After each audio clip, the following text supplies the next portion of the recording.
battle of the sexes has finally become unknown, until nature has stopped being treated as the enemy of man, when comfort is no longer mistaken for culture and beauty becomes a need again. Welcome to Mad, Bad and Dangerous, a celebration of difficult women.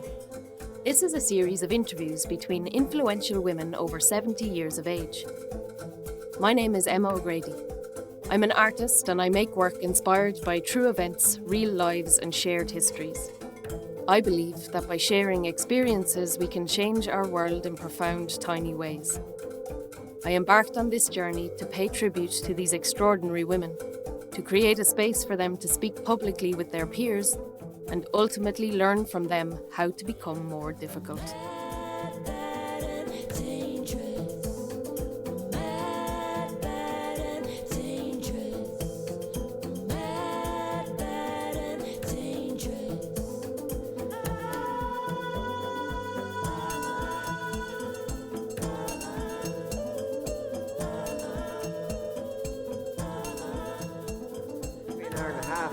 We're going to have to do about 45 minutes. Just want to see how many boobs we can make in the time and do plenty. It again.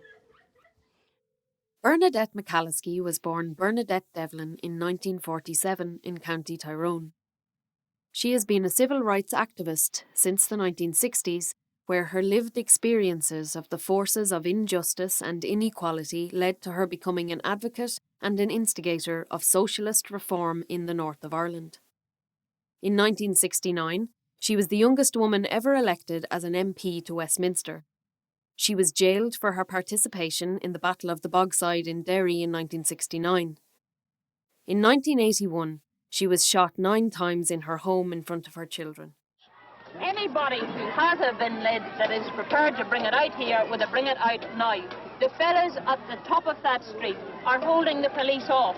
They're getting hit with stones. If they had bin lids, they could beat the police back, and then we could get organised with a barricade on the top of that hill. Which the British government nowadays, whatever it may have wanted to do then, is just not prepared to accept.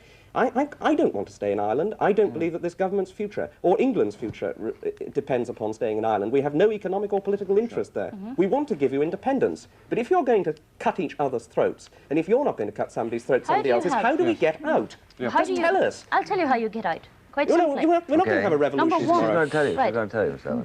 Number one, you take out your British Army.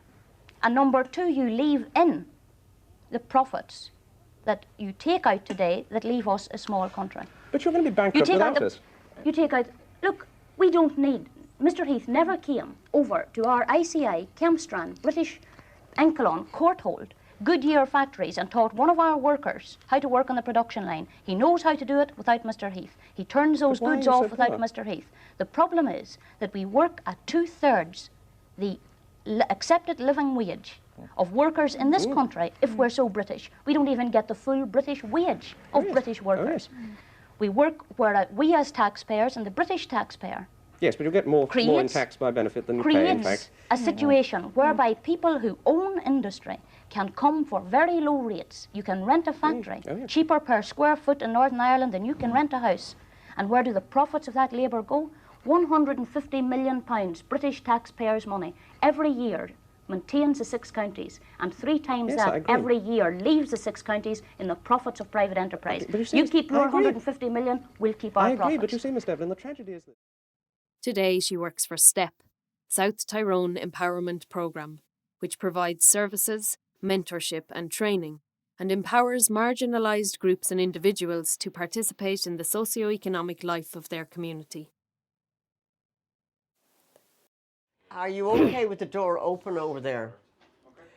We have no idea. Close the half door if you don't mind. I don't mind about the other one. Lelia Doolan was born in 1934. She is a film and theatre director, producer, actor, journalist and activist. Lelia began working at RTE in the 1960s and later resigned over their commercial policies. In 1971, she became the first female artistic director of the Abbey Theatre since Lady Gregory. She was chairperson of the Irish Film Board and co-founded the Galway Film Fleadh and the Cinemobile. Her contribution to the artistic and cultural life of Ireland is nothing short of groundbreaking. Most recently, She was involved in the reopening of Yeats's Tower, Tourballylee, and spearheaded the building of Galway's art house cinema, the Picture Palace. 2011 saw the premiere of her critically acclaimed and award-winning documentary about Bernadette McAliskey called Bernadette, Notes on a Political Journey. Today, as they sit down together in Lelia's kitchen, the boot is on the other foot and Bernadette interviews Lelia publicly for the first time.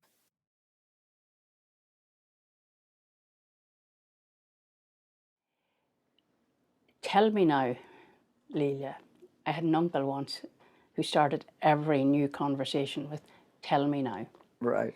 And then before you had, in 5 minutes in his company, he had sucked every bit of information, including those you had not intended to part with, right out of you. Okay. So I don't know if there was magic in that phrase or not, but tell me now, Lelia. Yes. Okay. Where does this story begin? I am minded you are one of a family of 6. Like you. So you have, like myself, 5 siblings. What accounts for you being, or are you slightly different, Left of centre. left of centre of your siblings, or do we just see you and not see what badnesses the rest of your kin are up to? Well, yeah. I would say, you know, I have no idea whether I am that different to the rest of them. A funny thing is, or maybe this might account for it, the 3 elder, or the 3 eldest of the family are 2 girls, Mary and Anne, now deceased, darling sister, a brother Jim, who's now 90, and then there were 3 at the bottom kind of end. We were all 2 years apart, and the last 3 were a brother, Paddy, 2 years older, me, and a brother, Matt, 2 years younger. So we were a kind of a threesome of a sort. And in that sense, I wouldn't say I was different, but they were. It was a family situation in which people got on with one another. My parents were both from Clare, father from North Clare, near the BYRNE, mother from South Clare, West Clare, and he was from kind of stony land, and in a funny kind of a way, that was partly what their aspect was. I had an uncle and an aunt who lived in the old home place. Dad had left long ago and had been a boy. He'd been a young official in the British Civil Service and lived there, and in fact worked in an office opposite Michael Collins at one point in his young career. And so he was a remarkable man. He was very bright, very intelligent, very calm. Mother was fiery. She was from West Clare, Drumquin, and she was the youngest of 12. Dad was the second eldest of 6. And so family was a kind of a sine qua non. You were a member of a family, that's what you were. There were 6. That meant the older ones would plough the way. My sister Mary being the main one. She was the great old plougher of the way, and she's still alive, aged 94, though unfortunately she doesn't talk anymore. But, you know, you kind of depend upon the others to somehow make a sort of pathway for you. At least I did. Mm-hmm. And the brothers and I used to play with one another all the time. And when we were in Clare, which was for June until September every year, either in my father's place, which was more usual, and then in my mother's place, which was easier in a sense, because they were not as anxious about looking after us as were my aunt and uncle, who weren't married.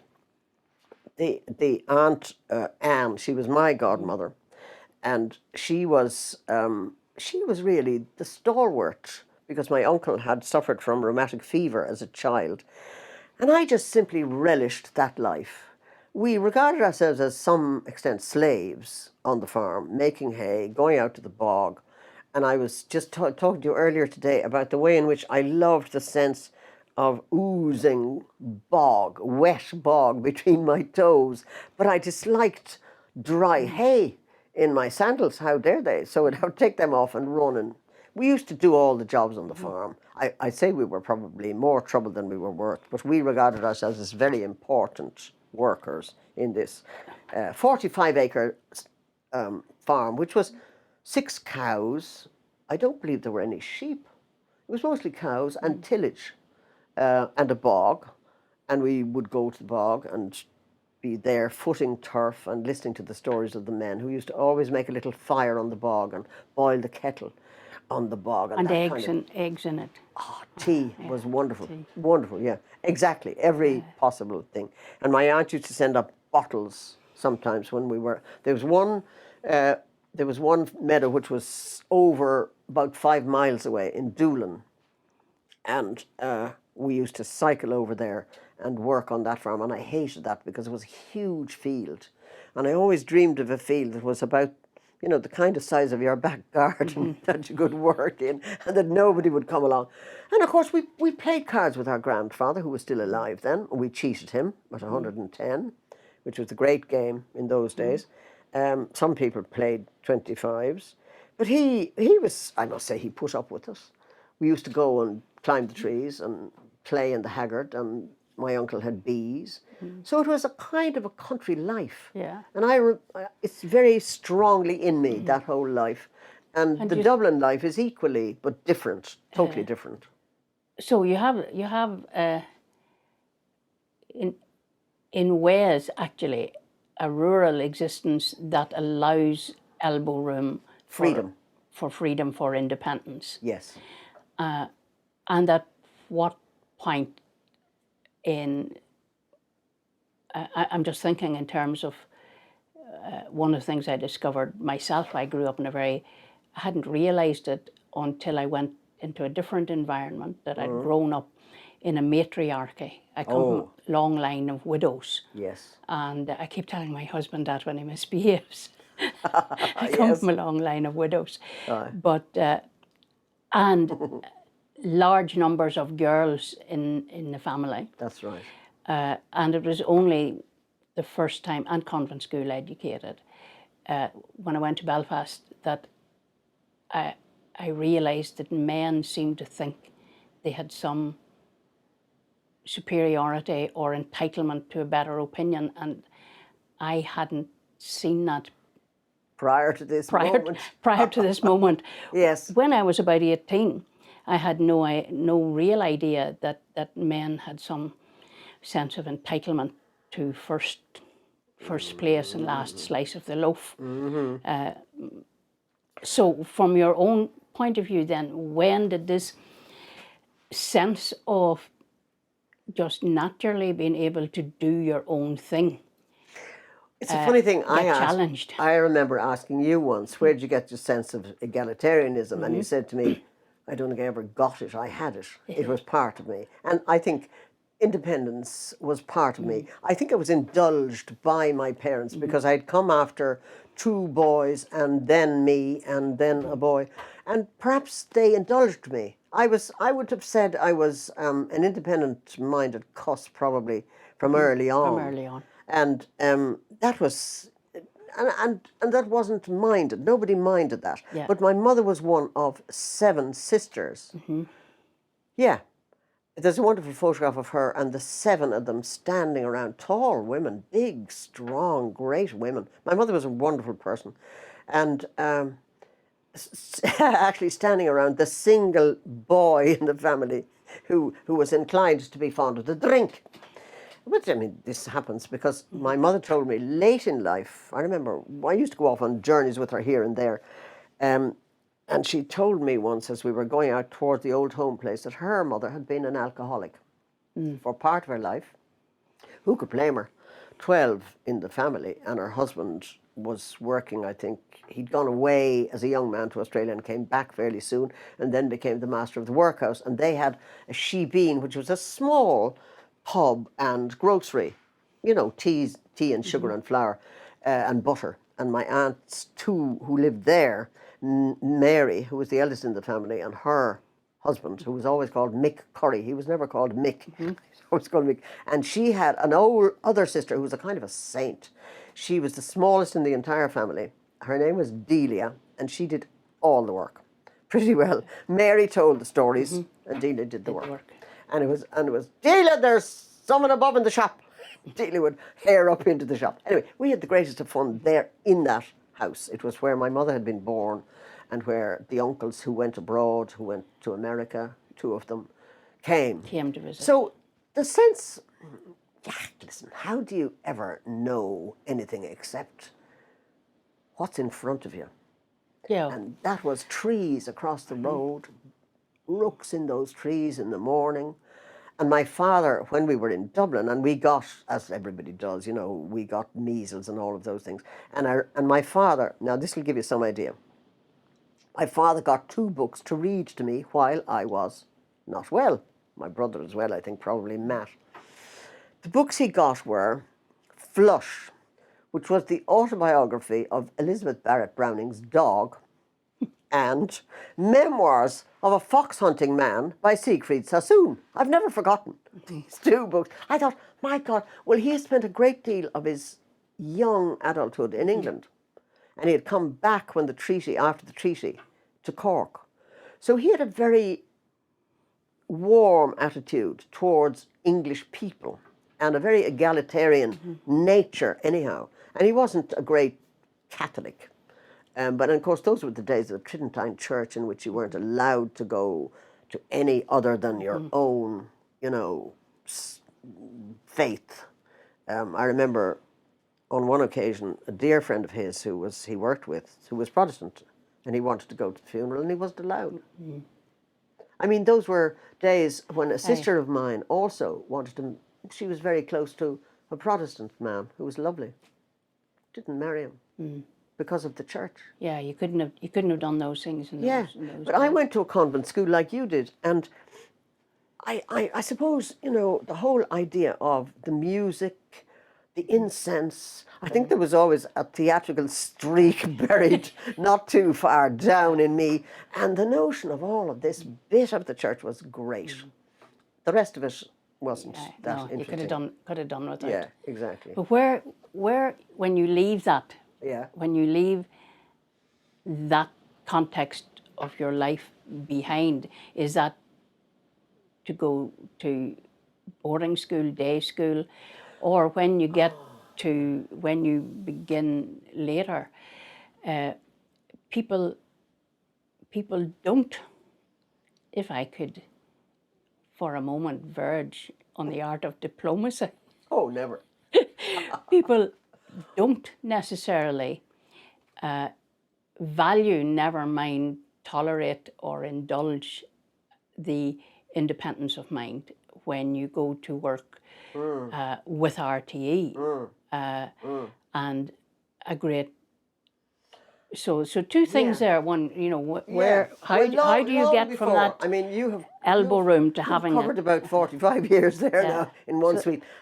I went to a school, the first school I went to was run by 4 sisters who would have been regarded as eccentric.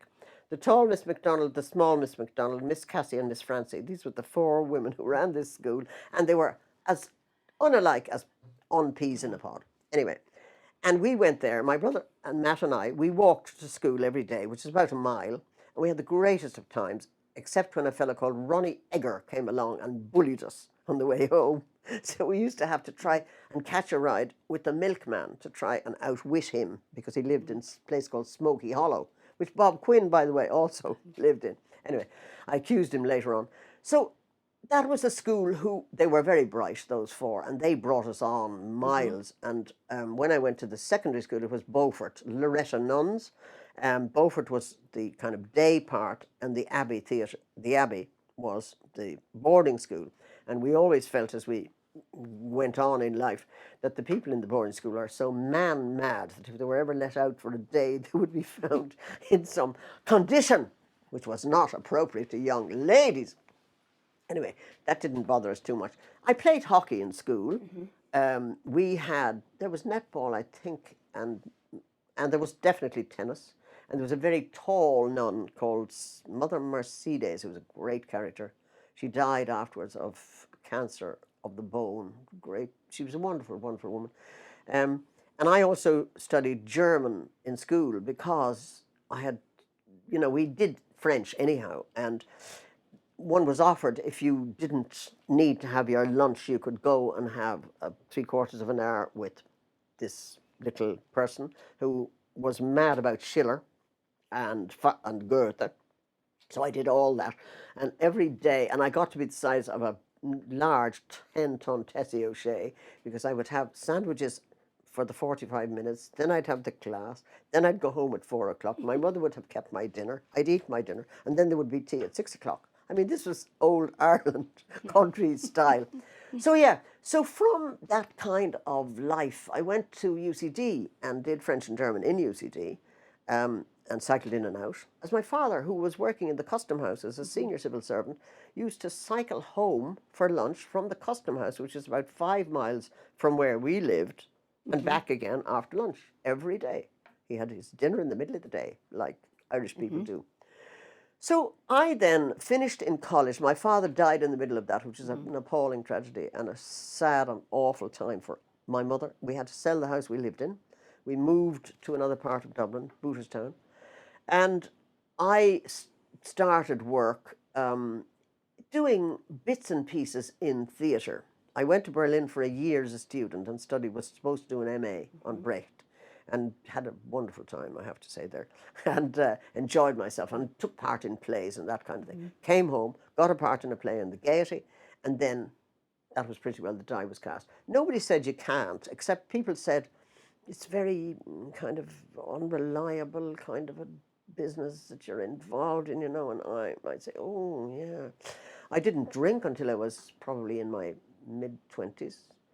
In Berlin, you just had the life of a student. It was great. I was on one of these scholarship things that the German government gave to everybody, I think, anybody. And so life then was working in the theatre as an actor and as an ASM, which is the assistant stage manager, which is the lowest of the low. And that was highly enjoyable and hair-raising at times. And I lived at home, and I cycled to and fro these things because I didn't have a car. But then, after a few years of doing that and doing a column in a local paper also, to just keep, ends together. And my mother didn't have an income because my father had died of a medical accident, really, before he was of retiring age. So my mother had no pension. And my sister Anne, who was working at the time, more or less kept the show on the road. Mary was married, had small children, and Paddy was in college. So, and Matt couldn't go to college after my father died because there wasn't enough money to do that, because in those days you had to pay. So he went off and became a weaver. He became an actually lovely person. He's great. They all are, I must say, all the brothers. And so I then applied for a job. I got bits and pieces of work in RTE, interviewing people about whom I knew absolutely damn all. You'd get a phone call at 4 o'clock in the afternoon and they'd say, would you come on in and interview a man who eats cement blocks? So you'd go in and you'd do whatever you had to do. Or you'd go in and I remember I interviewed George Campbell. He told me what the questions should be, so I asked him those questions. And another great interview was with Rosalind Turek, who was a wonderful pianist and player of ancient harmoniums and so forth. And that was okay. And then it happened that they were going to recruit producer-directors. So I said, okay. And that's it. I then began to be a producer. I was sent to America for 3 months, God knows for why, to sit at the back of different control rooms and watch what was happening in the great world. And I was at the convention, at the Democratic Convention in Atlantic City, and it was open to whole world. I was in Chicago for 3 months, I went to Toronto for 3 months, and I was 3 or 4 months in New York. And, that gives you a notion of yourself as a world traveller almost, which is ridiculous. But, it was, two of my brothers were in New York, and that made life easy, and they found me an apartment and all of that. So I was independent there. And people were easy to know, because actually, the strange and interesting thing about the arts is that people understand each other very well. I'm sure people in business are the same. There's a kind of a comradeship among people who do the same kinds of things generally. And you could get on with an artist of any kind anywhere really in the world, because, you're talking the same language and Anyway, to go back to RTE, I started life as a producer director, directing the news. That's what you start with. Yeah. And it terrifies the living daylights out of me, is all I can say. Because in those days, you didn't have a queuing in system. You had to queue it in by counting 6 seconds, which your PA, your production assistant would do, to queue up a piece of film. So we're talking about Kennedy. Actually, this is before Kennedy, but Kennedy was arriving in Ireland. There was no sound on the film, so you counted in the 6 seconds and bang, you had to hit it the moment the fella said, and they have just landed in X or Y. It was a great training because, first of all, your terror couldn't last forever. You had to get over your fears. And then I got to work doing a traditional music program because I had been a singer of sorts. I had done the Festkeol, and I had sung lieder, German songs and that kind of thing. And so I got a job directing a program called Bring Down the Lamp, which was a great old traditional program. And we used to, in those days, which now you don't do, but in those days, you would have to appear on television and answer criticisms of the program that you had made. And there were criticisms of why were their socks hanging over the fire. They're showing a very bad view, you know, of the Irish to have socks hanging over the fire while the music was being played. Now, the fact that this went on in every country kitchen in which it was ever played, not at all. They were all, there was a kind of a getting middle class and better and more bourgeois, really, which I hated. Anyway, we had to appear and answer these questions and face down the opposition, so to speak. Anyway, and then I was given a job of, after that, I was asked if I would like to take on the Reardons. Chris Fitzsimon, great character and dear friend, had started it off in a kitchen in a small house out in North County Dublin. And so I took it over and directed it for a year. And that's a crew of about 50 people, including your cast. So you kind of learn things to do. And we had the first of a few rows, which would be Wesley Burrows would come up with an idea. Wesley was the writer, and Wesley would come up with an idea for something a little bit, you know, slightly off-centre. And there would be some bunch of people who say, oh, well, you can't do that, you know. And I would say, what are you talking about? Of course we're going to do that. And there would be sort of moral officials at the gateways of programs saying, no, we should be doing that now. Anyway, I would go to Gunnar. Gunnar Rugheimer was the controller of programs, and he had a great sense of piratical brigandage in that. He would agree that it was an independent service, but of course it wasn't an independent service. But if you had somebody at the helm who understood what independence and freedom of expression meant, you could actually have a protector, and he was the protector of people who had ideas that were maybe a bit, you know, beyond. So the Reardons took on every issue having to do with abortion and having, well, actually not contraception and marrying Protestants and people of that ilk. And we even had a Protestant, you know, vicar in it. So those were things that kind of strengthened you in believing that doing what you felt was the right thing was okay. Because there was somebody there who would say, okay, I'll support you. I'll support you. You can do that. And I did that for a year. And then we did, and then he said, would you like to do a current affairs program? So that's when I found it. It started 7 days. And that was then, did that for a year. There's this incredible curriculum vitae, as it were, across a range of television that you don't seem to get nowadays anyway in siloed things, but here a trade, a discipline that is learned straight across that, and a degree of courage or bravery or foolhardiness that allows you to say, yeah, I'll give that a try. Yeah, why not? I could do that. So you have effectively a career in RTE. I've never had a career. Aye. The idea of a career. Yeah. I worked there. Yes. Yeah. No, I agree. Yeah, go ahead. Sorry. But potentially, you have a career, but you don't do careers. No. You do work. Yeah. So then RTE is sitting here, and then there's the theatre. And at each point, you know, while you say, well, it was easy, you did this or you did that, these things are not done without challenges from the context of the country, the insidious moral rearmament undercurrent that is in everything that is happening in the Ireland of that day. Yes. And to a large extent, well, not disappeared. Yeah, as but of yet. things were breaking out as well. Like when I was in television at the very beginning, first of all, we lived in a caravan, all the 7 days crew. We lived together in a caravan outside of the main building, and it gave us a great sense of freedom apart from having the freedom. I had 2 young directors who worked with me. One was a Protestant from West Cork, Dick Hill, and the other was Owen Harris, who was an absolute sticky to the nth.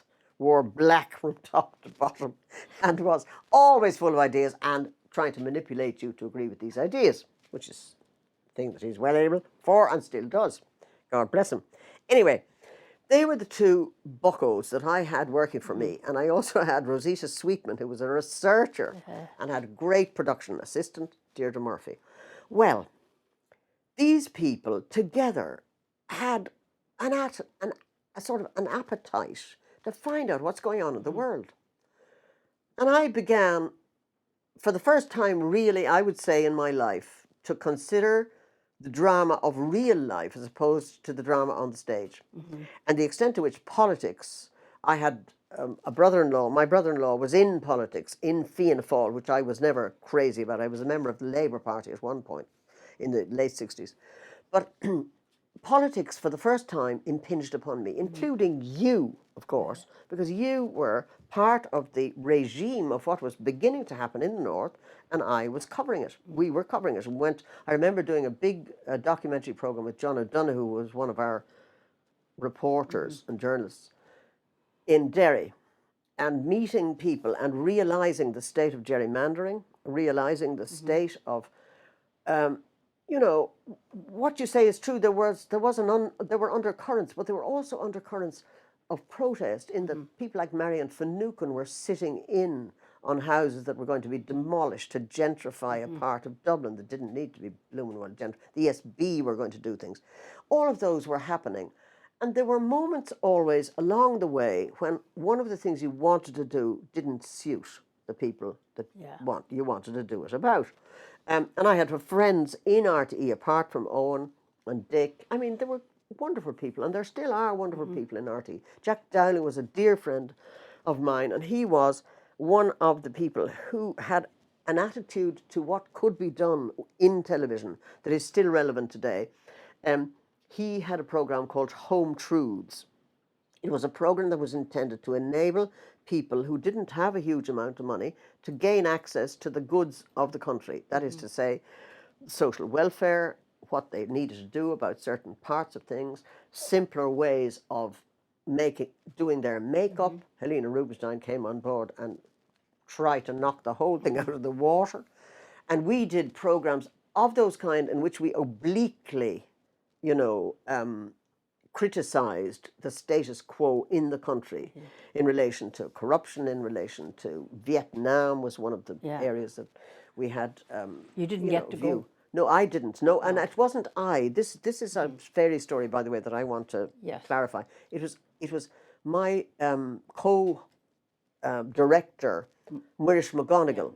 He was the one who wanted to go, and he was the one that were stopped in Spain. He had it all sorted out. It all worked out. And the next thing is, Frank Aiken said, "No, you can't. You are not to go. You can cover it with your pens." Well, thanks. That's what they did. So these were kind of turbulent and interesting times in which things were beginning to change. You were in the middle of it. I mean, after the 1956-62 campaign, the IRA had become a different Republican movement. The civil rights movement had begun in the North. All of these had an effect upon people's psyche.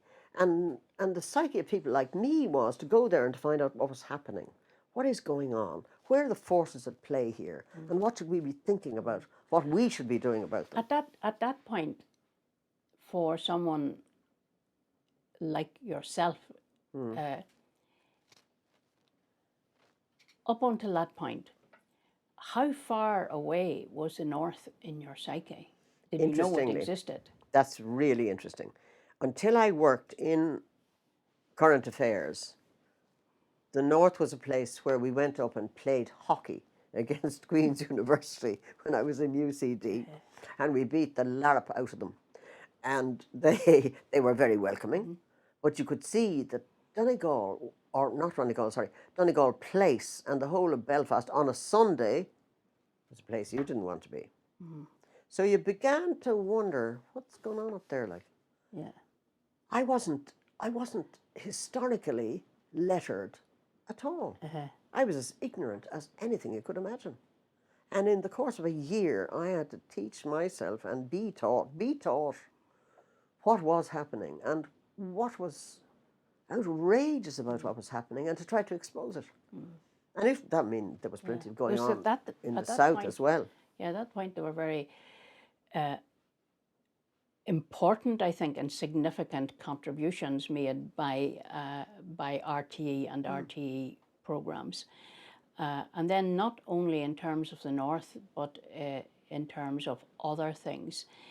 There was a sense that the establishment reasserted itself over national broadcasting. Did that coincide with your moving on? Yes.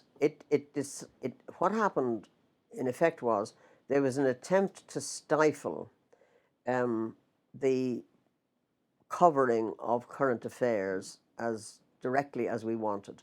There was news. News had a very, what would you call him? Jim McGuinness was the head of news, and I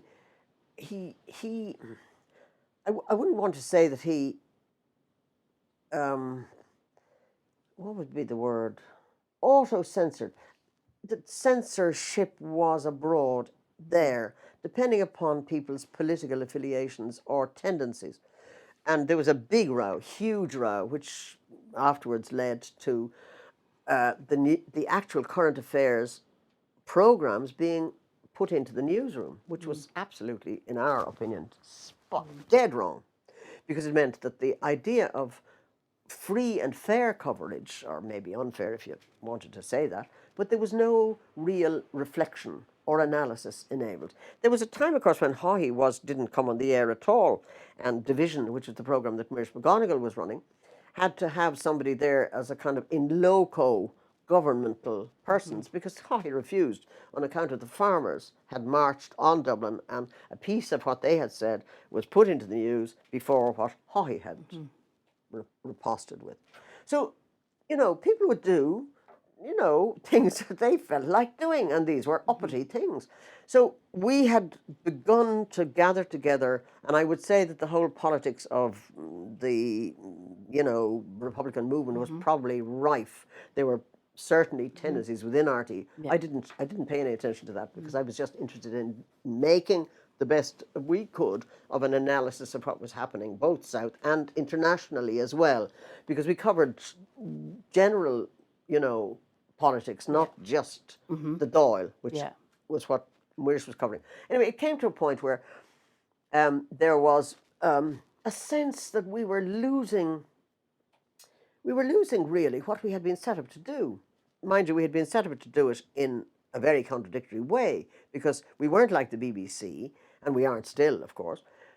We were set up in order to protect and nurture the public culture, the culture of the country, and at the same time to make a profit.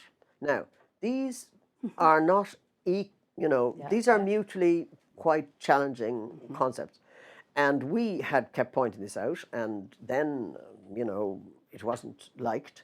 And Bob Quinn, who had gone off to Canada to study the Antigonish movement of cooperatives and all of that, came back and he said, I've had enough. And he walked off and he sent us all a letter saying, You can all go on in the factory if you want to, but I'm off. And off he went out into the West. And so those of us who had been active in this 7 days previous challenge and, let us say, debate on freedom and proper comment, decided with Jack Dowling's Aegis and Owen and me and a few others who were very strongly of a view, there was James Plunkett Kelly as well, that really RTE was losing its soul as a broadcaster of truth. That really we wanted to challenge this. So we started a series of teach-ins in the canteen. These teach-ins were people standing up on tables and giving of their, you know, the merits of their brains, such as they were, and their views upon what we should be doing and what we weren't doing, and that we were kowtowing to business and to political pressures to far too great an extent. And we were at that time, Rugheimer had left, Michael Garvey, who was an Irish Galwegian, a great friend of mine, was the controller of programmes, and Kevin McCourt was the Director General. I don't know very much about the board, except that Todd Andrews, I think, was on the board, and he was an old IRA man who understood and was wise about everything and knew everything and didn't think we were anything other than uppity people who ought not to really have any role at all in commenting on the state of the world. So we started these teach-ins, and the next thing is, in order to bring things to a crisis, Jack Dowling decided to resign, which unfortunately was delighted. The company was delighted to say, oh, Jesus, thanks, that's great, good man, bye-bye. But I wasn't quite so accommodating, or perhaps, I wasn't going to. I was told by the Director General that I would need to, as they say nowadays, consider my position. And so I did, and we got up on a table and said, actually, this is not a good situation. Outlined why, and said, I'm resigning, and I did. And then we wrote a book about it. Jack Dowling, myself, and then Bob wrote a chapter, and Owen wrote a chapter. And I think it's a very good book which analyses what broadcasting can and ought to be and could be in the country. But with the difficulty of our Irish fudge, you know, it's always going to be a kind of a baby which looks a bit weird. It's not, if you have strong people with a very clear vision of what can be done, I think you can hold against the onrush. Yeah, if you can don't hold the space, you're in trouble. And I think we weren't just able to hold the space. But we wrote a book, and then I just did journalism. I did a TV critic for a year or so, and then I applied for the job in the Abbey. I applied for the 2 jobs in the Abbey, and they gave me one of them. So that was it. And the Abbey didn't like me after 2 years. They were a bunch of very ancient gentlemen who thought I was a bit too strong for their milk. And do you think to some extent that already being this kind of bastion of conservatism as to what theatre should be like, Yes. that having secured the position in the Abbey, that your name had travelled further than your feet, and so there, as the word would be used today, the unconscious bias, the words we have got like to cover up the realities of life. Yes. That They were unconscious. They were waiting for you to cause trouble because they knew, God, we can't not give this woman this job, but if we better watch out. Aye, but we'll keep an eye on her. Oh, indeed, yes. Well, in fact, they Ernest Blythe said, "Ach, you resigned once, but you won't resign again. So we'll have you now." So that was it. They took me on because they thought, well, she's resigned once. That's right. So they, instead of that, they fired me, which made more sense after 2 years. Anyway, no, I'll tell you, I had wonderful young actors there, but the older actors were not inclined to welcome any kind of new ideas. And I I employed a young, who'd been in Trinity, Roland Giacarello, a great, daft, wonderful character, Roger. He looked like Raskolnikov from Crime and Punishment. He wore a long black coat and he looked daft. His hair was well. And I asked him to do a production of I think it wasn't Wild, it was Congreve or one of them anyway. It was a period piece. And he had great ideas, but the actors came to me and said, what does he know? And, you would work with the actors in the way that I had been used to in television, which would be a collaborative kind of way, saying, what about this? And will you try this? And if you play her part, she'll play your part. Which are not the parts you're playing? So let's see what the dynamic is if you do it this way. This was not really comfortable. I got some people to come over from England who gave workshops and helped. I just think I was too rich for their blood. And I did a production of St. Joan. It was the first production I did, which I would say I made bags of. I made bags of it. I didn't have the right St. Joan. And Wambi Casson, who was daughter, lovely scenic designer, had done a great scenic design. And I don't think I did it justice. Had some very good performances, but I don't think I made a great job of it, and consequently I opened myself up to the kind of criticism of, she doesn't know what she's doing, number one, and number two, the loyalists had come down and bombed Dublin at that time, and so people were not exactly racing into the Abbey around Christmas time, which was when we opened, so it didn't do well. I did a couple of other productions which were better, but I think apart from the younger actors, it was a difficult place to be, and also there had been a tradition of people going on the stage not entirely sober. Yeah. And I had just put my foot down and said no, and I sent them off to St. Pat's, which wasn't liked. But anyway, so that after 2 years, 2.5 years, I think. So what was your learning there? My learning was, don't give up. That was my learning. My learning was, I'm going off now to study what I always wanted to study, which was anthropology. And I'm going to study it in the north. So that's where the anthropology came in. Exactly. I'd always wanted to study it. And before I went to the Abbey, I had applied to Queen's, because that was the only place that was actually where you could study it at the time. And so... I had thought of, when I went to Queen's first myself, I thought... and I had no idea what anthropology was. It just was a word on the page that looked like something that would be a relief from something you'd been studying for 5 years and would have to study more of. Yes. And then when I looked and said, that would be fascinating, but it didn't fit in with my timetable. So I ended up taking psychology, which was the next big word. I had really no idea what it meant. But when I looked it up, I was interested. But anthropology...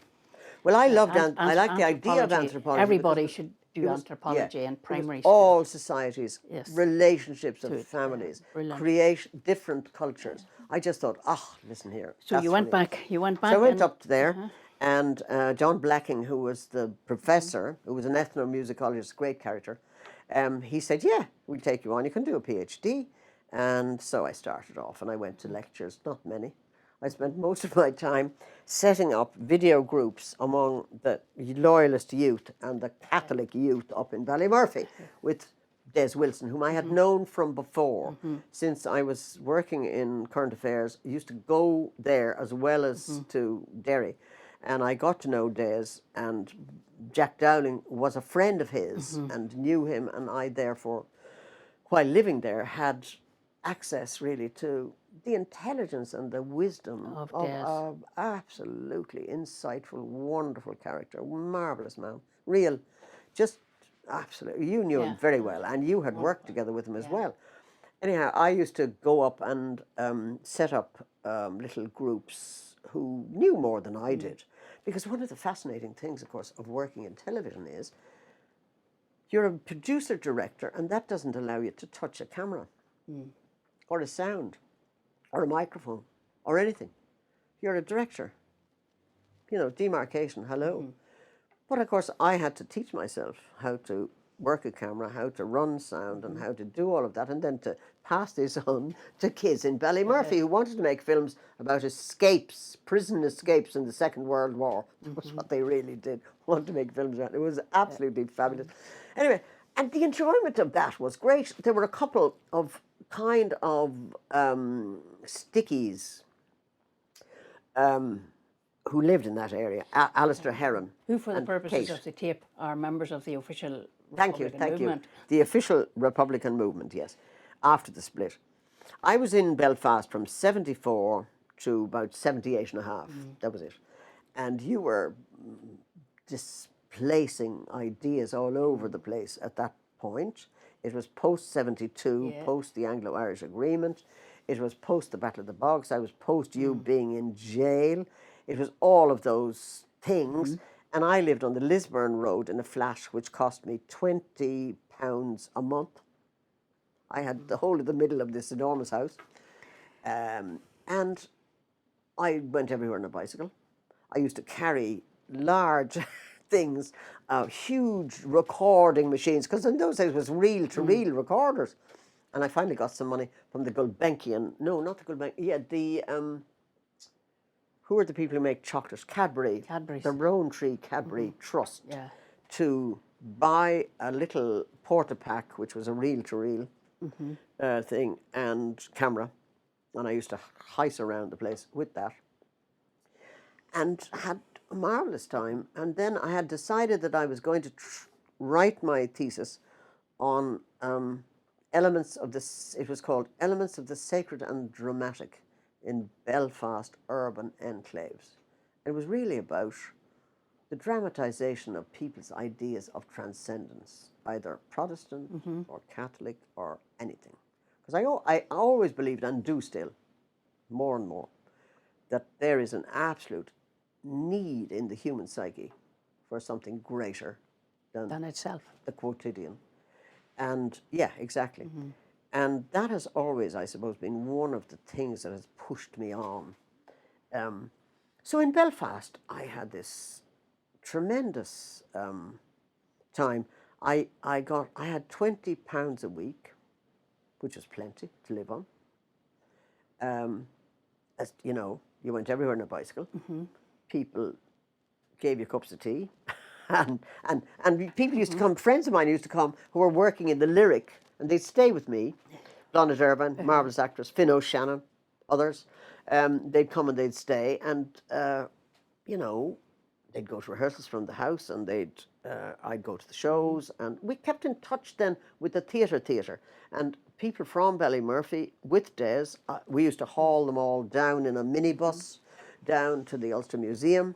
We used to take women out. I brought a bunch of women in a minibus down to Mosney, or no, Red, what's it called? It's a holiday camp. Yeah. Red Isle, I don't know what it's called anyway.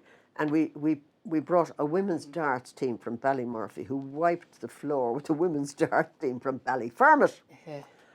But the women going down in the bus with me, I was driving the bus. I had passed driving a minibus, and I had borrowed one from Queen's. Anyway, we went off down. We had the time, I must say we had a great evening, except they were terrified coming back in the darkness that they would be beset by a bunch of loyalists and everybody would be beheaded. We weren't.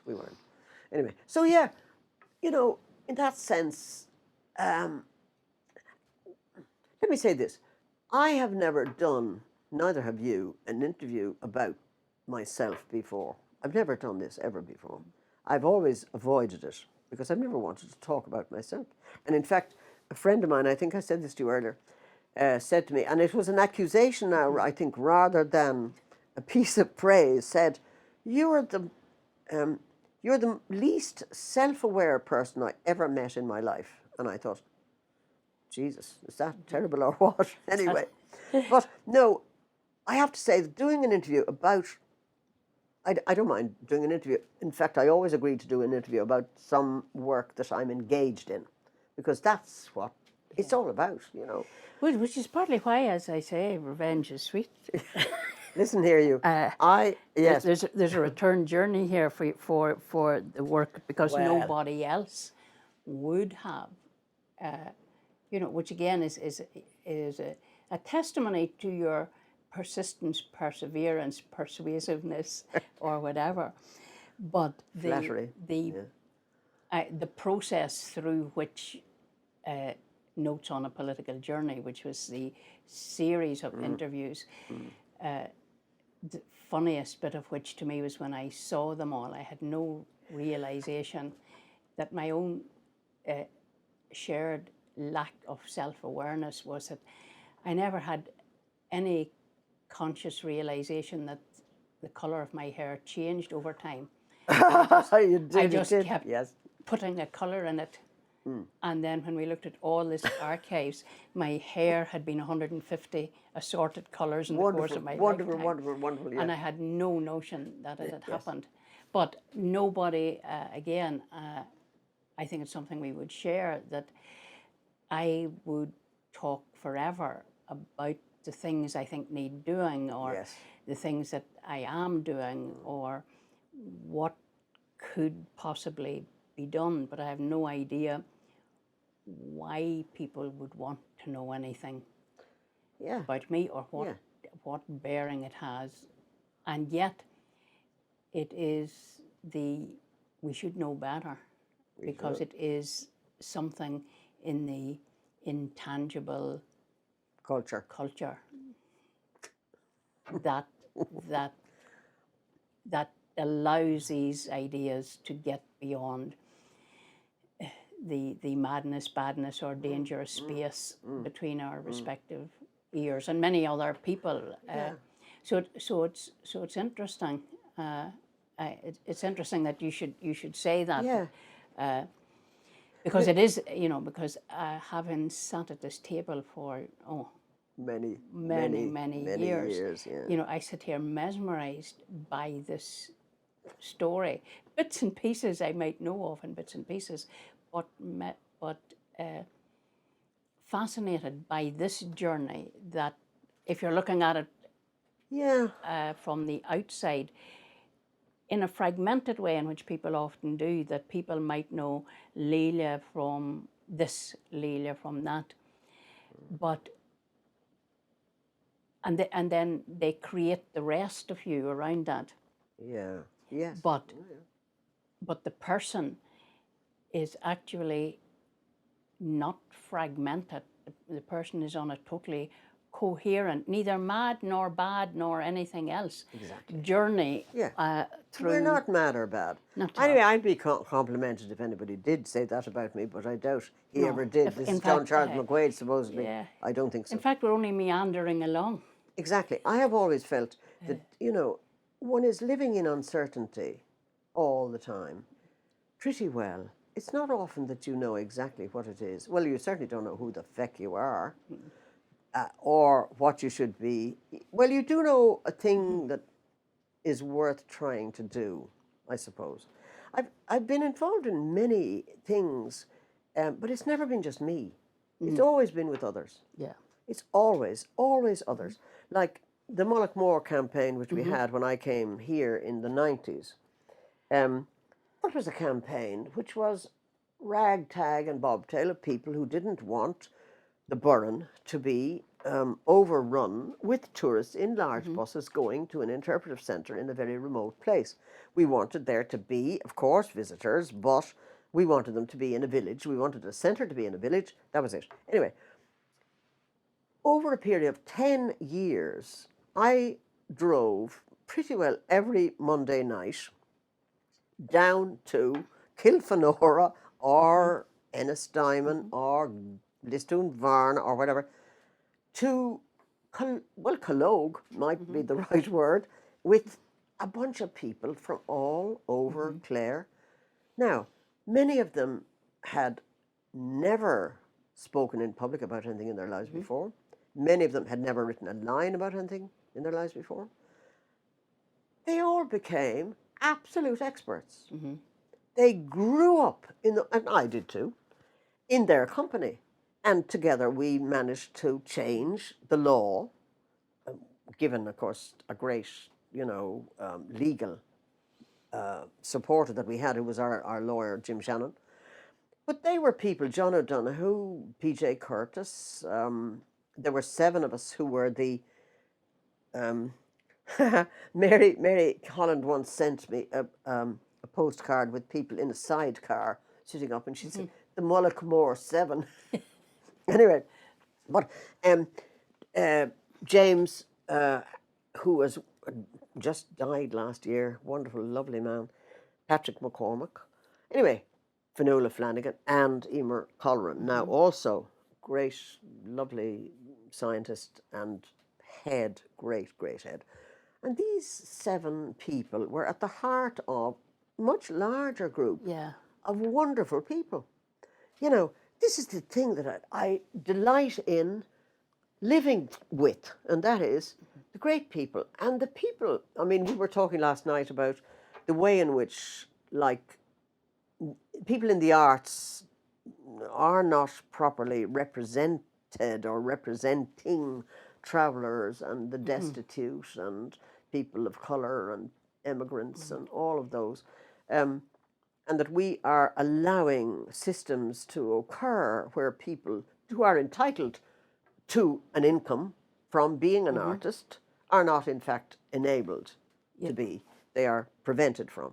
I don't know how I got onto this side now thing, but as far as the chronology of affairs went, having gone from the Abbey and then lived in Belfast, which I have to say was one of the most educational and most enjoyable events of my life. It was highly educational, both from learning about Church of Ireland people, Presbyterians. I lived on a street where the 12th parade went up and down every year on the 12th, and people used to be tied to lampposts before they were married. I mean, there were all sorts of rituals that still went on. Women tied to lampposts, wearing nappies and things of that kind before they were married. I mean, they'd be left there for a whole day. I used to delight in it because it was part of an amazing culture, which I'm sure you could have found in Africa. Yeah.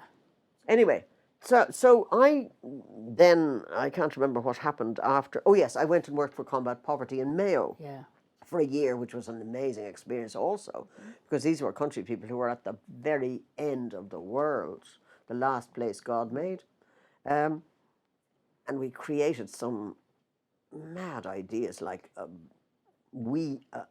quilting cooperative of women who were quilts and made quilts and then began to sell quilts, which was great. Striping of commonage, enabling people once again to have some of the commonage themselves. We made, listen, it doesn't matter, various things.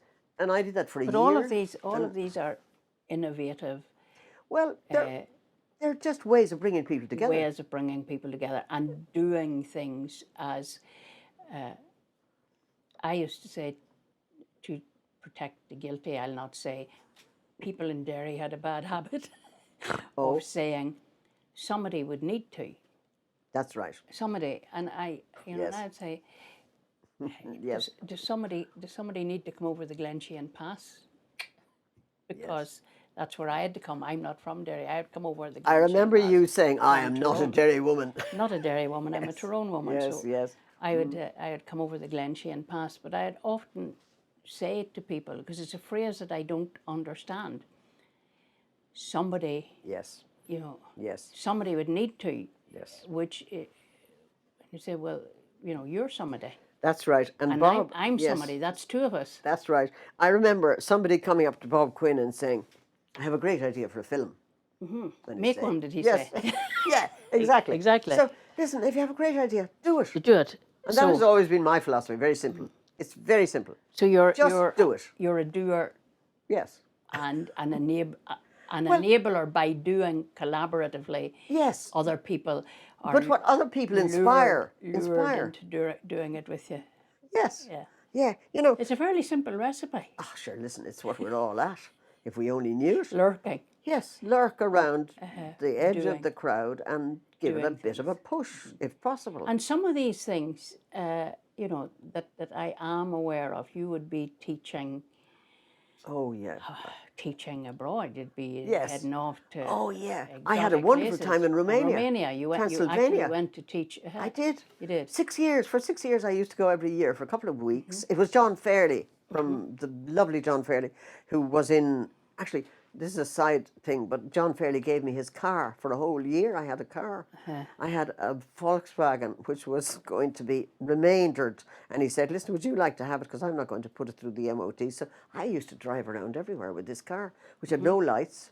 So that I was frequently being stopped by the RUC who were saying to me, excuse me, madam, do you realise your lights are not working? And I would say, well, I'd say, well, perhaps you could help me. And they'd get in and see if they could. I knew damn well there wasn't the glimmer in the battery. Anyway, I would wind up in places where I would have to leave the car, until they went away. And then, anyway, but listen, no, to go back. So every year you went to Romania? Yes. And it was an MA in Irish Studies, and they were the brightest crowd of people. But I saw the changes happening over a period of 6 years, which was absolutely astonishing. When I went there first, it was a place which had had a revolution. They had just done away with the Ceausescus, God help us. And they were bright. They had no money. They were poor. But by golly, were they bright. Great. Most of them were women. And I used to I'd just bring them up to date on Irish film because their MA was in Irish Studies. And so, I'd tell them about the arts, about film, about whatever was going on here. And it was very demanding. It was great because it meant you had to kind of think about what is happening. Anyhow, that was most enjoyable. But another thing that I did, which really I enjoyed hugely, and I saw the changes, I meant to say, yes, I saw the changes from a very poor society who had nothing, except perhaps in country places where they did have access to, fruits and vegetables. And it's the most beautiful country, Transylvania. It's gorgeous, absolutely gorgeous, and very bright and very funny people too. Over the period of 6 years, they had centres, they had shopping centres outside the towns, they had, glossy pavements, they had goods, and they had changed. And they will have changed hugely since then, because that would have been through the 90s. Yeah. But in 92 or so, I had come to live in Galway in the 80s, 82. That was partly because of a kind of a revelation about studying medicine here. Anyway, I studied homeopathy for 4 years. But in fact, a really seminal experience for me was Zimbabwe. Yes, you told me about that, yes. Yeah. Zimbabwe, I went, and the ILO, the International Labour Organization, was being supported to create a campaign for disabled women. Because in countries in Africa, disabled men were just about tolerated or would be shut up in the wardrobe maybe, but disabled women they didn't exist as humans. So somebody in the ILO had conceived the idea of creating a campaign to enable them to be visible and to take part in society in whatever ways, theatre, education. And the woman in Zimbabwe, in Harare, I lived in Harare for 6 weeks, used to go around on a bicycle and meet all of the people in education, in theatre, in television, in areas of the trade union movement for women particularly. And over the period, with Lina Magama was the local woman. She had had polio as a child and she lived in a wheelchair. She was married. She was hoping to have a baby. I don't know if she ever did because I've lost touch with her since then. But she was bright, able, capable. And there were women who obviously had disabilities who were simply just set aside. So that was a most engaging and wonderful time in meeting people who had nothing except, very often their smile, which is one of the greatest. They are the greatest people with the most beautiful smile in the world. Anyway, and they were being led by Mugabe before he became a total monster. He was the liberator. He was the kind of hero, and then he turned. When I was there, I actually shook hands with him. He had been educated by Jesuits, I think. Well, perhaps not Jesuits. In any way, Irish Yeah. people into perhaps the Tridentine version of Catholicism, which we all went through. But it had affected eventually. I mean, what happened thereafter was terrible. Some of the people I know all were power- murdered. Some All of the people, power corrupts, and it did. absolute power It did corrupt. corrupts, It did absolutely. corrupt. I mean, even in our country at the moment, the sense of entitlement that we see among people who are politically senior is shocking to the general public. Yeah. And this is just a cliche, but to do something about it is, if you can, what's required. Well, it maybe takes us on to some of the things, we sit and talk around the table. Well, you're involved in all things One with of the- refugees, aren't you? Hugely. One of the things that fascinates me at the minute and gives me great hope, having worked from 2000 basically with immigration, which was a new development in the north with the peace, and then once you have immigration, you have somewhere where refugees and in the broad sense, whether they're officially designated as refugees or whether people are seeking political asylum or whether they are people seeking wherever they can get it, documented or otherwise safe haven, is to see the Black Lives Matter rise again. And the beginnings of, which fascinated me, the beginnings of a generation of young people, and particularly across Ireland and the UK, but in this context across Ireland, of young people of colour. Yes. And,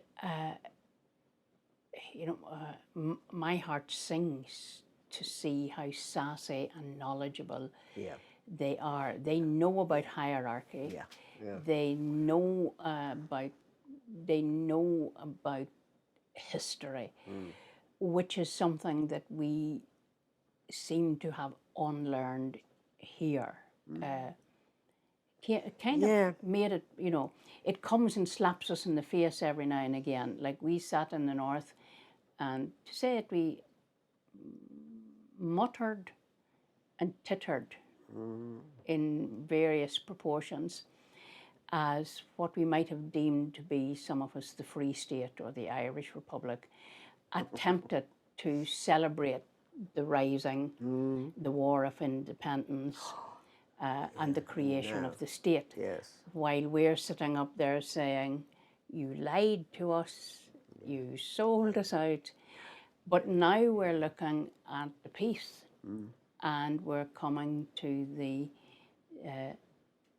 remembrance, celebration, we're trying to find a word, the acknowledgement that'd be better. of the existence of the northern state. And people beginning to realise there are bits of their history they know nothing about. And these young people who are challenging racism, saying, look, you can't be anti-racist unless you're going to take on hierarchy, patriarchy, imperialism, slavery. And so there's a whole world opening up.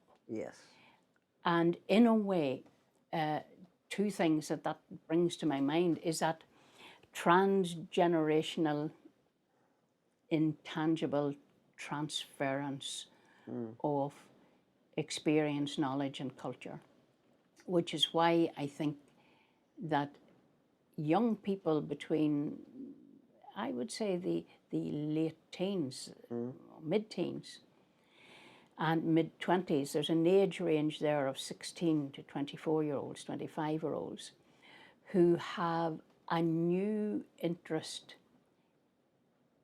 curiosity and inquiry about old codgers like us.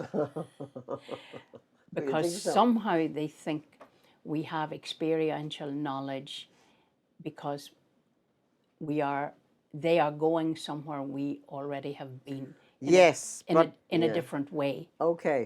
And that, I think, brings me to something I wanted to ask you about, was this concept of the hierarchy and mediocrity, the sense of privilege, entitlement, and self-importance, as we talked about last night about the government inspector, Yes. Yes. Yes. to which the nation, in its fullest sense, incorporating 2 states, has been reduced. Nobody takes responsibility for anything. People have mistaken the complexity of democracy, participation, right of equality and have reduced it to, if you want to speak, get elected. And so, why? Yes. I got elected, so I know everything. And say, no, my belief is, no, you are a popular manifestation of mass ignorance. So, of course, you got elected. That's why you think the way you think, is because the people, unfortunately, think the way they think. That doesn't mean you know the slightest thing about economics, culture, art, how many pennies there are in a pound. Certainly not agriculture. Nobody knows anything about agriculture. Won't. Yes. And so this concept of changing how democracy is represented around things like the Citizens' Assembly. Yes, listen, your wisdom pours out of you, darling, you know that. And I am always agog and delighted and awed by it and pleased that you are here to say what you say. My sense is not that the younger generation are going to learn from us. It would be good if they could learn odd things and have a bit of enjoyment out of listening to us, because that's about all. That's right. Because they're going to have to do it all Themselves. again. They're going to have to do it themselves, all again. And that is really the story that one wants. That's right. Make their own mistakes. Exactly. And perhaps make all the same mistakes, because I believe, I mean, this isn't a great belief, it's fairly cliched, that history comes in cycles. I've just been reading a draft of Maura Comerford's memoir. Maura Comerford was one of the great figures of the Rising. And not only that, she came from a background, we were talking about her last night, of hunting, shooting and fishing. She was the aunt of my dear friend, Joe Comfort, whom you also have as a friend, and his wife, Hilary Dully, is putting together at the moment her memoir. And I would think it would be a useful thing for every young person to read, because there is encapsulated a sudden insight into what she has to do. She's been in England, she's been to the House of Commons, she's seen that this is all raw and roolia-boolia, even though she wouldn't have used those terms perhaps, and that it's all, in a way, blather, blather, blather, and that really, if we agree with Lonergan, laws really define areas of moral uncontrollability. That's what they do. They say, here's a law because you did that. Now, stop doing that. And this is the law that will tell you to stop doing it. But her great quality was that not only did she see that, but she then went to the Abbey Theatre, who were working in London at that time, and she saw Kathleen Ní Houlihan, Yeats's play. Did I send out that play that, you know, caused certain men to be demolished and annihilated? And he did. And she says, once I saw that play, I realised what I was to do. It's just like you did when you heard Conor Cruise O'Brien talking in Queen's years ago about the idea of civil rights and and the action that you must do to make it happen. So I think the hierarchies, regrettably, could be reduced greatly. And the fact that we've had a marriage referendum and an abortion referendum which have had a good outcome is helpful. The fact that people aren't actually being murdered in the north, I think, is a good thing.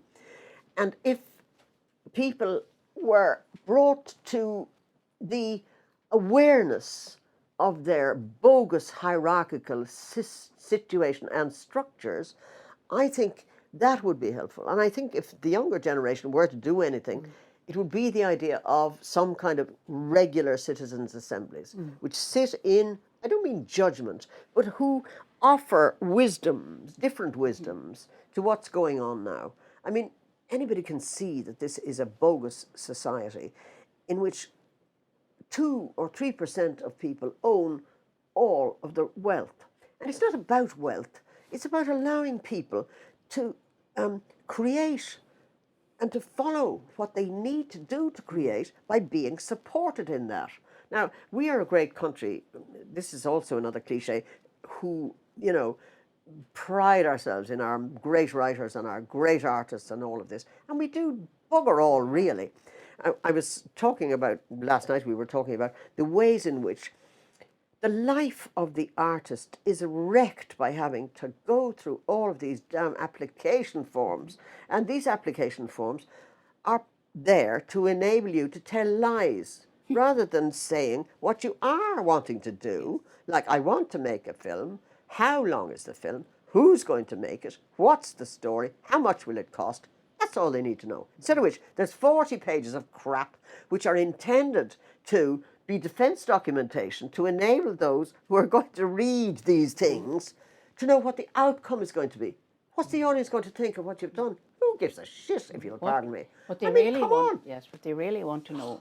They want to pretend that defend themselves. If the taxpayer, that is to say, the worst of the taxpayer, the uncouth, uncultured, monetarized, too wealthy for his own good taxpayer, complains to the elected person that his money is being, and usually is his, money is being frivolously wasted on arts as opposed to lowering his taxes so he can make more profit to do more boring things, like make more money to leave to his children who, Yes. who No.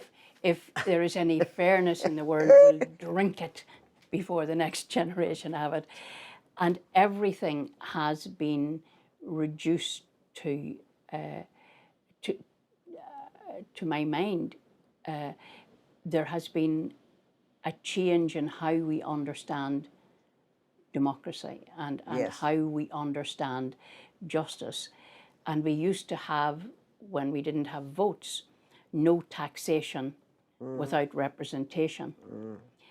Now we have a position that nobody except those in a position to be wealthy enough to pay tax should be allowed representation, because the rest of the people are Yes. burdens of one kind or another on the monetary view of society. You remind me of something that And, last night we were talking about, and that's Des Wilson's view of consultation. Yes. The people should be consulted. And the idea of consultation, according to him, which is absolutely perfect, is that the people should be enabled to acquiesce in a decision which has already been made. Yes. And this is precisely what a great deal of consultation That's is right. about. Now, this is, it's so bad-mannered. This is another thing. I dislike the way in which people are treated. I mean, there's a whole lot of social media, which fortunately I do not participate in, thank God, in which people who have no names are entitled, they feel, to say awful things about people who are in their society. I don't think that's very sensible. But I think that we should come on to one experience of taxpayers' money, which I have had recent experience of, yes. and that is in the building of the Palace, the cinema in Galway, which really became a story which perhaps someday will be told, but just one aspect of it was, I was forever being reminded that I was using taxpayers' money to build this, and that really I had jumped the gun in going ahead and doing this and doing this, and as a result they were going to make my life a misery, which they certainly tried to do, but fortunately haven't so far succeeded. Anyway, but the funny and the lovely thing about it is that we actually raised almost €500,000 euros from human beings around Galway who wanted to put their, tuppence behind this enterprise. And they're the people whom I salute Yeah. everywhere, everywhere. I mean, they are everywhere, which is the great quality. Thank Jesus they exist. And in this country, the taxpayer is being badly represented, in my opinion, by people who are so busily engaged in defending themselves in case anybody should raise a question about them, that they make everybody's life really, really difficult. And this is happening in the arts, it's happening, I'm quite sure, in small business, and it will continue as long as we do not create new structures. And I do believe that there is somewhere in the germ of the idea of a citizens' assembly a way for badness to break out that would be helpful and healthy in this society, really.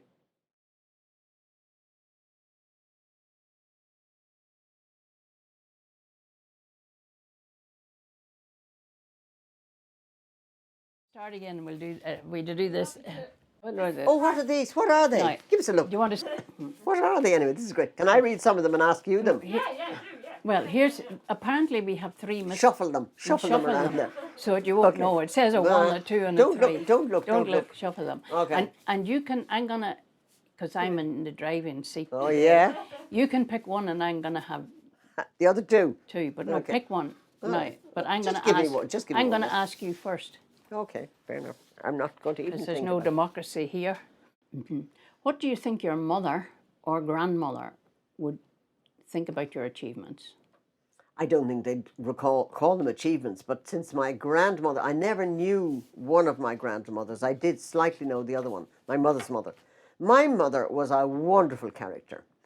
I remember she took part in whatever madness I was at.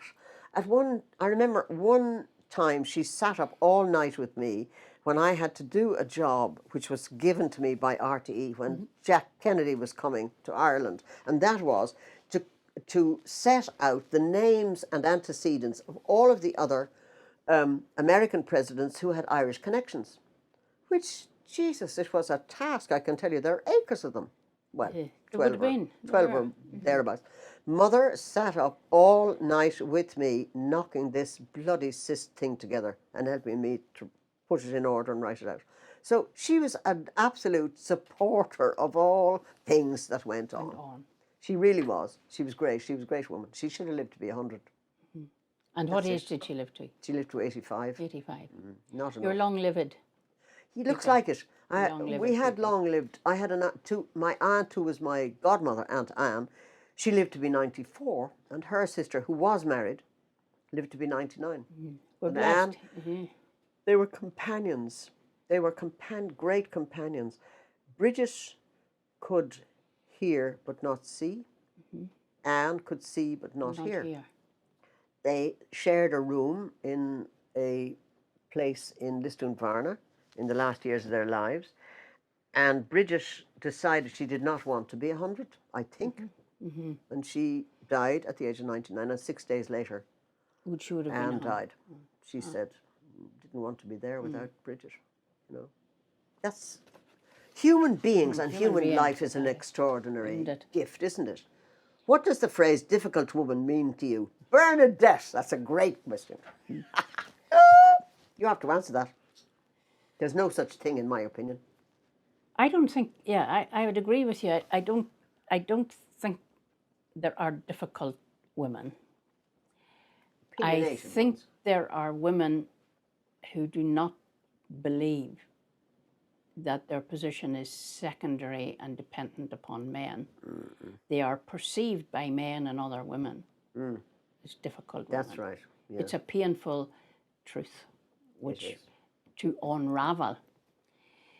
Have you ever unravelled There'll it? be a lot of changes around here before it'll ever be unravelled. It'll ever be unravelled. Yes, at the But same... I don't think they are difficult. But we're all, I would hate to be an undifficult woman. Me too. I have to say, I would hope that everybody would be difficult. Yes. Men and women. Everybody. I would like to see more difficult men, because I think men have been lured into a sense of security which they don't deserve, and they know they don't deserve it. And I think intelligent men are very necessary in the world, and I think they have been intimidated to some extent by different, I don't mean movements, but, you know, different moments in history which make them afraid. I hope fewer and fewer will be afraid. I hope fewer and fewer will want that sense of superiority within a relationship. I've never known, I have known one or two men who were a bit bloody awful and difficult, but I have known so many wonderful, beautiful men. You know. Yeah, I'd have to say the same. I think there is a knack of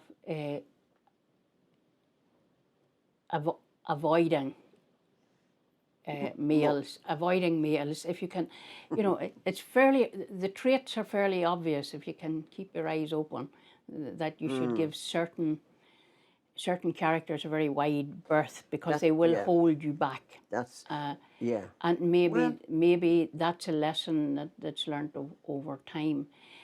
But I think as well around the idea of difficult women, and not just difficult women, difficult anybody's, difficult people in the sense in which we look at it, is that it's very, very difficult if you are the beneficiary of an inequality or an injustice to move beyond an intellectual acceptance of that.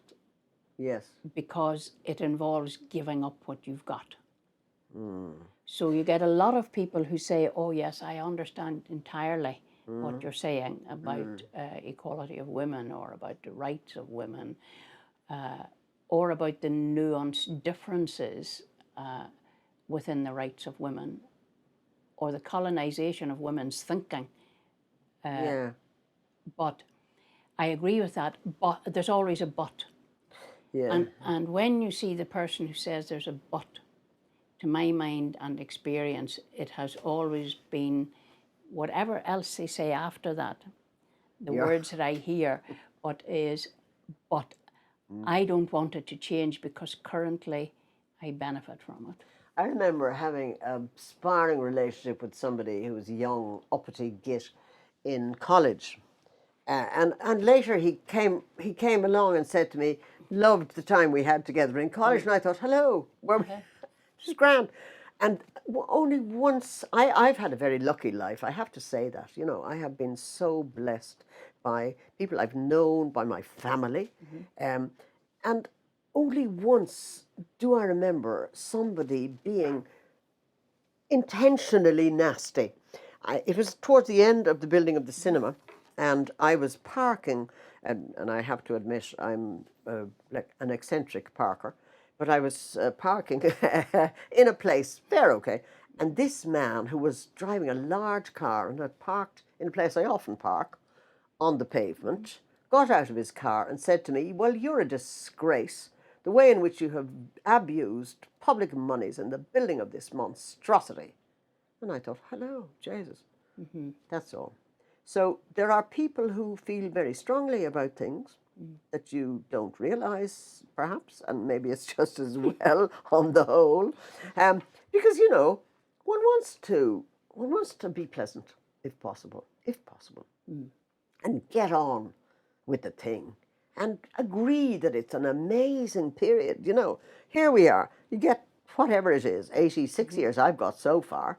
And I mean, that's enough. It's plenty. I mean, I have other things to do, but still. So 86 years is pretty okay. But on... yeah, I find. On, anyway, on the breeding, you have another... Oh, stop. 15 to go. You have another 15 to go. Yeah, so stop that. You have to get one other question out of you, if you must. You can. Finish it.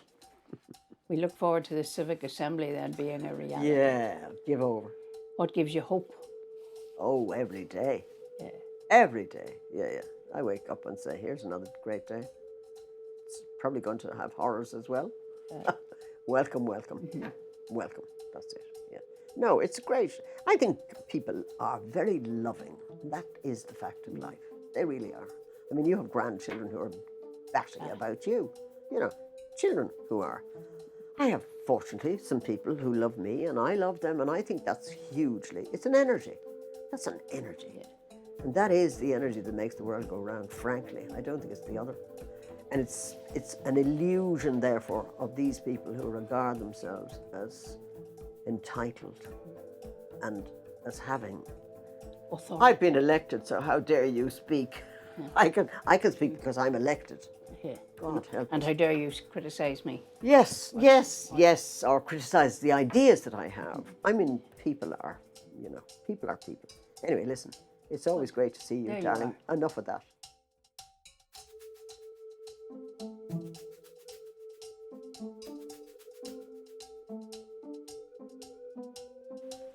Can we not stop now, for God's sake? Jesus Christ. Are you not feckin' dead? Have we not done about 90 hours? Well, how long has that been going on? Jeez, you must be dead. How did you manage to keep going at all? Victory is sweet. You.